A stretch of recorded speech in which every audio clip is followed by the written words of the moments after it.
When you're told don't be this certain way, a lot of people shut down the creativity of like, I would do that and I would do this and I would let myself think about that. Because you don't even think about that. Yeah, because you tell yourself like, don't go there. And suddenly now you're in a relationship and you're supposed to be erotic, but you don't actually know what you're doing and you don't trust yourself. And even if someone tries to like talk to you about it, you're like, but how do you actually do that? Like, so I've read some old philosophical, they talk about women's sexuality being like a tiger out of a cage. Right. So you want to keep that tiger in a cage because it's almost like, you know, women get the power of their sexuality in terms of the multiple orgasms and all of that. It's almost like shark tasted its blood and now it wants blood everywhere and that becomes a very chaotic society.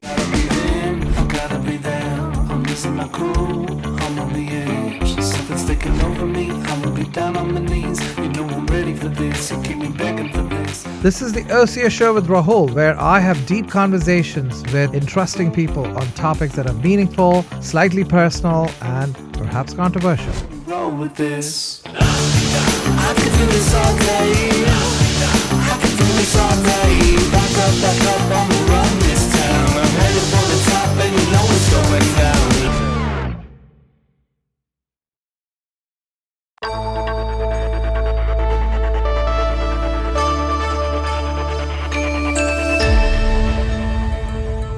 I was in a safari in Ethiopia and we were at a pond and we saw a bunch of hippos. There were like at least like 16 hippos and we were asking the guide and he's like, oh yeah, there's one male and then probably 8 females and the kids. And this is the alpha hippos territory. This is a harem of hippos. All the female hippos are like getting protection from the male. And sometimes there's some young male who develops, they challenge the alpha. So the alpha male concept is prevalent in gorillas, in hippos. There are a lot of animal kingdom it still applies to, where the alpha gets all the resources and all the females. Well, so I think when I think about this topic, I think about like, what is good sex? Because I think there's like getting access to sex, which is one thing. Yeah. And then there's like, what does it mean to have really, truly good sex? And what does good sex mean? Like for me, I know what it means. It means connectedness. It means freedom. It means openness. It means safety. It means like being able to just like let go and go to a place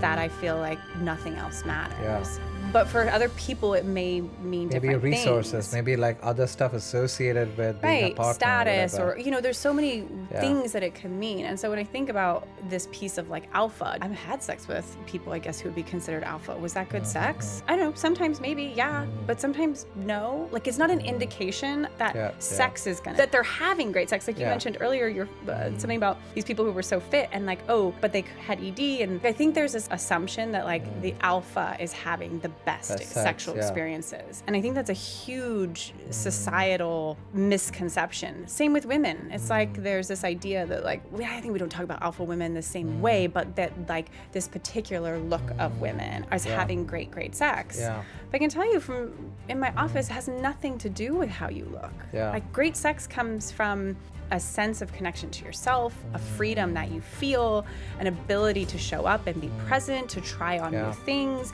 to pick partners that are a good fit for you. I mean, there's all of these components.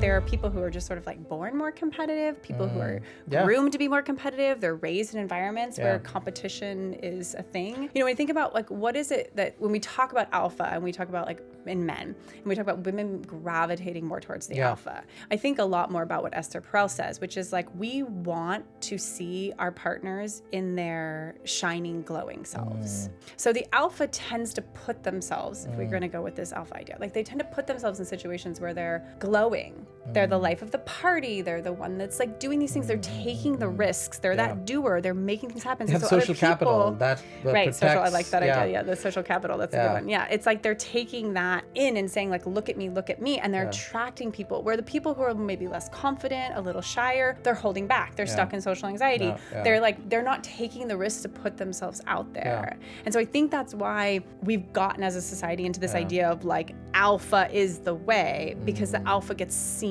more and gets what he wants. We also have and doesn't get distracted by rejection. Truly, like alpha gets rejected and he's like, fuck it, I'm gonna keep finding the next one. You know. Yeah, exactly. the quintessential nice guy gets rejected and he shuts down for 4 years. And it happens.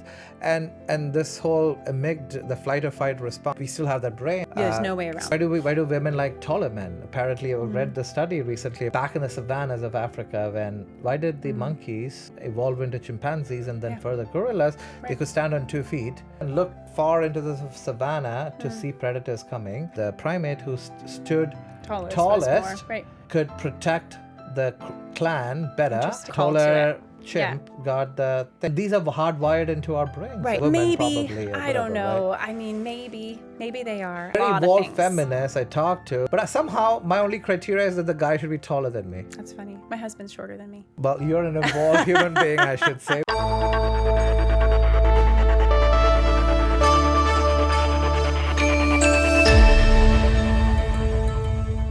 Current statistics is 1 in 4 women have experienced sexual abuse, and so there's a huge rampant amount of trauma. And I think what's oftentimes true is that women don't even know that they've been through an abusive situation because it's so prevalent in our society that there's a discovery of like, wow, that was a really traumatic experience and that really changed me going forward. I think most of us need some help and support around our sexuality. Women are sort of told, look sexy but don't be sexy. So there's this disconnection that happens. There's also, with the influx of people watching porn and all of these pieces, there's this idea of like, that's what's going to turn you on, is what's seen in these screens, and that's what people are bringing. And oftentimes that's not the case. So there's just not a lot of places for people to turn to figure out like what's actually pleasurable. And when you're told a message your whole life, be sexy but don't be connected to your eroticism, don't follow the impulses that you have to go towards that person that you're turned on by. Hold back because they might think you're a slut or you're moving too fast. I mean, there's all of these checks that women are making on a consistent basis, and it floods into how they actually express themselves in the bedroom, because they're in this place of like, but I shouldn't. I should hold myself back. And it's really unconscious. With respect to fears, what are some fears that you see women come to you or in general in society? Well, other than, of course, the fear of pregnancy, which, right, that's a real one. That's a real one. That's actually, a big one for some people. Yeah, I think one of the things that most women are, and we talked a little bit about this in regards to having children, is body image. I'm not thin enough. I'm not this enough. I'm not curvy enough. I think a surprising one for a lot of men is like, I smell bad. Like, I'm not gonna let my partner eat me out because I smell bad. I have to shower before they do, or like I could never let someone do that.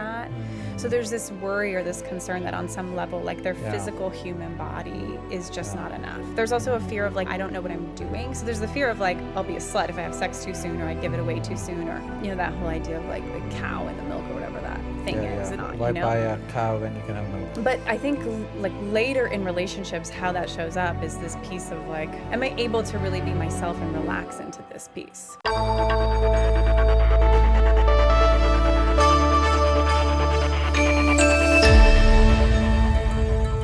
Why do we always have last names like Smith or Porter? It almost always comes from men's family lines. Right. There's a whole book about why. Back in the day, if a child came from your belly, from you, that child is yours. But there was no paternity test back in the day to actually know whether the child was the man's. So then if the man gave his family's last name, it meant that the kid was yours. So in a way, a lot of the patriarchal systems are tied to sexuality and like sort of the property rights of that. But what's so interesting is my husband and I went to Nepal when we got engaged. We were on the Tibetan-Nepal border right there going through Manaslu, and the last bigger village that we were in, the death rate was so high just for people in general that women married multiple men. Women had like 4 to 5 husbands actually. And so when a baby was born, all of those men took care of that baby, and you never knew who it was because so many people died. And actually the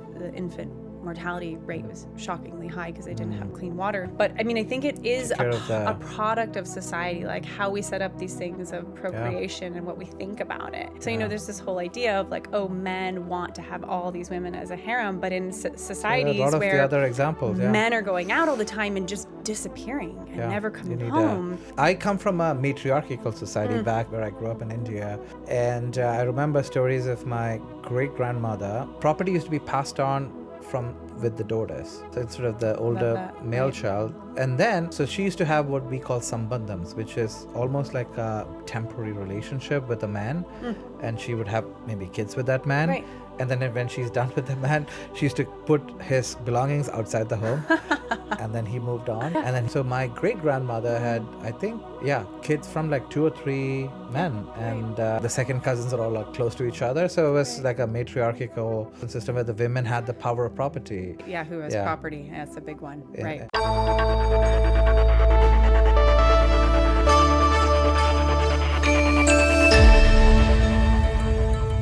Took a training once, and there was a guy who was talking about like, let's stop calling it virginity and talk about it as like a coming out, your coming out date. And I really loved that, because it was like sort of this like celebration of like stepping into this whole new space of the way humans interact versus like losing something. To keep it, huh? Right. Yeah, there's something to keep. And the reality is like some women don't have a hymen. So there's like the hymen has to be intact for that blood to happen, which is part of this virginity. But I can't remember what percentage of women, I think it's like as high as like 20 or 30 are born with a hymen. Or maybe lose it during childhood or whatever. It's just, riding a bike or riding a horse or all of these things. Like they just, it's not intact in that way. But I think, the Catholic guilt is really profound for a lot of people. I think when you're saturated in a culture that says you're wrong or bad for thinking about these things, or when you get sent to churches and after school programs and schools that say you have to think in this very specific way about sex, especially I think going through high school during that puberty phase where there's so many hormones running through the body that's just like, it's nuts, really. And if you're told like you can't masturbate because that's wrong and bad, you can't think these thoughts, they're impure, you can't act on these places, everything goes inside. And it's my belief is like those things that we don't actually feel into, those things that we push aside, they come back up in really convoluted ways. We think the whole Catholic Church in general, what we know about all of the pedophilia that is in there. Be attributed to this, huh? I mean, I'm guessing. I think there's just no way around it. It's like when you try to shove something away and down, it's going to come back up in a funny way. You just can't have sex with women, but all the others are fair game. Well, it just gets really complicated. I think about the Japanese culture. It's this very nice overemphasis on politeness, and then we get this really interesting, depraved, shadowy, kinky, unique space. It's like it's going to come out one way or another. And so that's what's true about people who experience these really religious upbringings, is that they tend to vacillate more into a kinky space. And that they really, when they let themselves feel into what they want, there's this wonderful, playful, creative, sexy, kinky, and taboo area that opens up for them if they let themselves.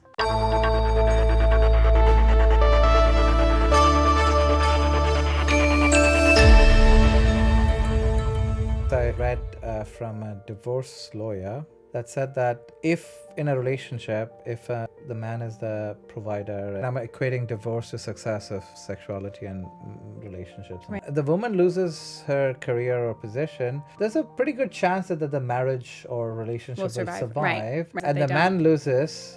And, the woman is making money, but it's like 80-90% chance of divorce or being separate ways. So I question sometimes that even those the so-called modern feminist, progressive women still have that amygdala that says, I want to be with the man who's a provider. Or are we in a changing time where people don't know where to put that yet? Yeah, because we were always taught that we want to be progressive, but our brain belongs to, whatever society 17th century. Well, our brain belongs to the society we grew up in, right? So it's the society that we're surrounded by, and what I think it's less of like we're preconditioned to these things as much as like what is the field that we know as we are safe in. I think Kamala Harris's husband did a great job of that. Well, kudos to him. And it's one of those things where what is not celebrated doesn't get Yes, and we don't have role emulated, models yet. I think we don't have role models, and that's why I think of Kamala Harris's husband, because he let go of his career to go and support her and stand beside her. And when you see their energy, there's no part of him that resents that. Like he's extremely proud of her. You can tell tell, you can feel it. He's like a great actor, but I mean, I think genuinely he feels this pride of being, and he doesn't see himself as a less masculine man for supporting her. And I do see sometimes Kamala Harris back when she was vice president, in some instances propping up his masculinity a little bit. Right, yeah. Maybe because that's the age and she grew up in as well.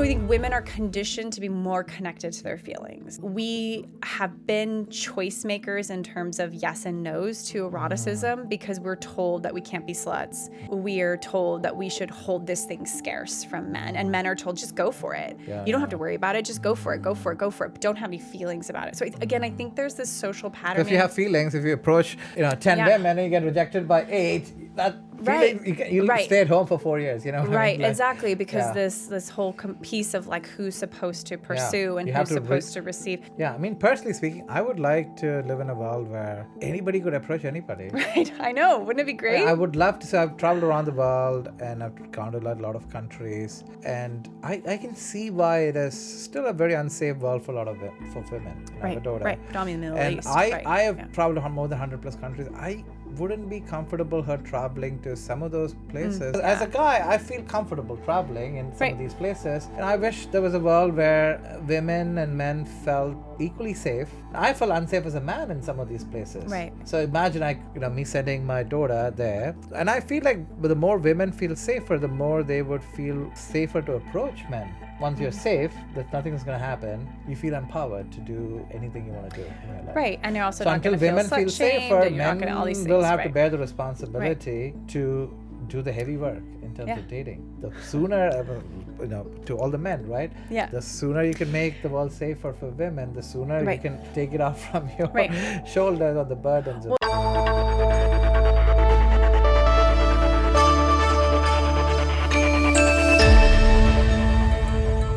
This goes back to, I think, my original interest in eroticism when I was a child. It's like, why does who we choose to share our bodies with impact so much who we've chosen to share our lives with? Because for some people, those two things, it's like, I remember one time I was hanging out with, I don't know what you would say, a situationship with this man. And he's like, oh, sex for me is like just playing tennis. Like, you don't want to play with the same person every time. And I was like, I will always remember that conversation. And I was like, I guess for some people, it feels that way. But for other people, it's deeply, deeply different. And that commitment of marriage. People, do you cook at home every day? Right. Do you eat at restaurants? So what do you do for Christmas? Right? That's a big one. What do you do for Christmas? Whose house do you go to for Christmas? Or if I told you can only eat at home for the rest of your life, how would you feel? Right. So the same thing with a lot of people. Right. Understandably, that there is this whole concept of creating a baby and all of that comes into the mix. But if you take that away, with birth control, which we did. And then how did that look like in the new society? Right. Well, we're sitting in San Francisco, which is like inevitably with any couple, mostly I talk with these days, we're having a conversation of monogamy, non-monogamy, polyamorous, all these pieces. And again, some couples can have that conversation. Some couples can say, because of their nervous system, their attachment style, they can allow those conversations to unfold. And some people's nervous systems cannot. And I think that's where the affair becomes. Some people are. Right. And that's, I think, where the cheating affairs becomes intolerable and relationship breaking with people who can't comprehend. Because the affair is also a rupture of trust. You're a person I thought you were. You did this thing I didn't think you could do. And oftentimes in the relationships where it's such a huge rupture, it really truly feels like, I don't know you anymore. And so it isn't even necessarily what you did, even though that's bothering. It's like, I can't believe you did that. You, who I've done all of these things with for so many years, like, how did I miss that you could do something like that? But people could change over time. As people are always changing.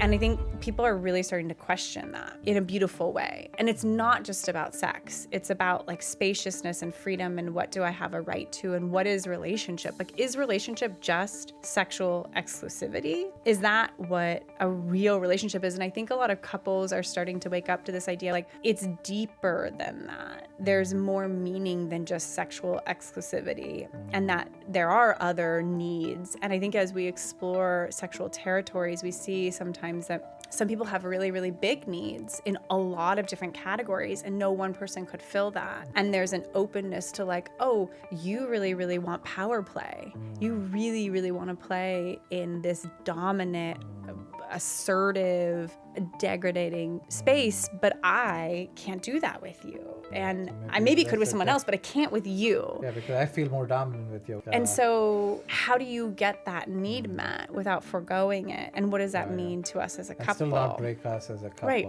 Or I want this really sensual, slow, crying, eye contact sex, but you just like to fuck hard. And so how do I get that? I've been asking you for it and you can't give it. And like, so do I go and find another person who can do this for me? Or I want someone with a different type of, like a different gender. Like I want to date someone who's also a woman, who's also a man, and you just don't have this energy. And so I think I really love the couples that are coming and asking those questions, because oftentimes they're very, very thoughtful about what do they want.